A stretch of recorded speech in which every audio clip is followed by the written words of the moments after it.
তোমার আধার কার্ডটিতে কতগুলি সিম তোলা আছে? অন্য কেউ সিম তুলে বসে নাই তো? তা জানবে কিভাবে? তোমার হাতের মোবাইলটি দিয়ে 10 সেকেন্ডের মধ্যে জেনে নাও। সেজন্য তোমরা প্রথমে চলে যাবে গুগলে, ওখানে সার্চ করবে TAF, ট্যাপ, COF, ট্যাপ কপ লিখে সার্চ করবে।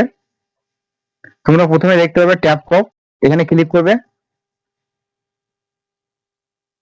তারপর একটু নিচে চলে যাবে, 10 ডিজিট মোবাইল নাম্বার, এখানে ক্লিক করবে। এখানে তোমার বর্তমান মোবাইল নাম্বারটি দিয়ে দেবে। এখানে ক্যাপচা কোডটা দিয়ে দেবে, QNV6MU।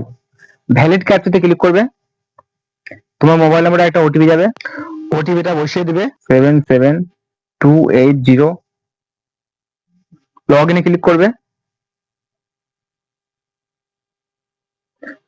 তোমরা এখানে দেখতে পাবে তোমাদের আধার কার্ডে কতগুলি সিম তোলা আছে, কতগুলি নম্বর, সেই নম্বরগুলো এখানে দেখতে পাবে। তোমরা চাইলে রিপোর্ট করতে পারো যদি তোমার সেই নম্বরটি না থাকে। তো এইভাবেই তোমরা জানতে পারবে তোমার আধার কার্ডে কতগুলি সিম লিঙ্ক আছে। ভিডিওটি ভালো লাগলে চ্যানেলটি প্লিজ সাবস্ক্রাইব করে দেবে। ধন্যবাদ, থ্যাংক ইউ।